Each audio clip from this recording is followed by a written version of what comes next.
কোনো রকম ঠিক না থাকা সত্ত্বেও হঠাৎ করেই চলে গিয়েছিলাম বড় মার দর্শন করতে। সবাই কেমন আছো? আশা করছি সবাই খুব ভালো ও সুস্থ আছো। আমরাও খুব ভালো আছি। চলে গিয়েছিলাম মা, মিনু আন্টি, আমি আর সৌমিক, মানে মিনু আন্টির ছেলে, 4 জনে।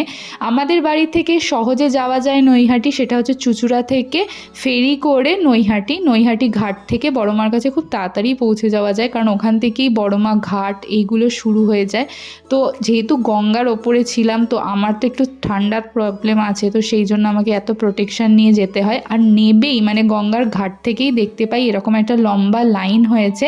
তো আমরা পুজোর ডালি নিয়ে লাইনে দাঁড়িয়ে পড়ি, আর খুব সুন্দরভাবে তাড়াতাড়ি, মানে আমাদের 1 ঘন্টার মধ্যে বড় মার দর্শন আমরা পেয়ে গিয়েছিলাম। এরকম গোল গোল করে একটার পর একটা রাউন্ড দিয়ে ঘুরে তারপরে আমরা বড় মার কাছে পৌঁছে যাই এবং খুব ভালোভাবে পুজো দিই। তারপরে ওখান থেকে বেরিয়ে একে ওকে জিজ্ঞাসা করছিলাম আমরা ভাত খাবো, দুপুরের ব্যাপার।